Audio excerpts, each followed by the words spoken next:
দেখতে চায় কে? তাই মুসা আলাইহিস সালাম নিজ চোখে আল্লাহকে একটি বার দেখার আকুতি জানিয়েছিলেন।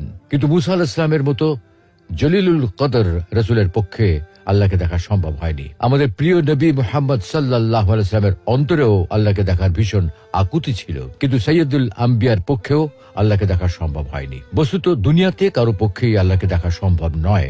আল্লাহকে দেখা সম্ভব না হওয়ার কারণটা কি?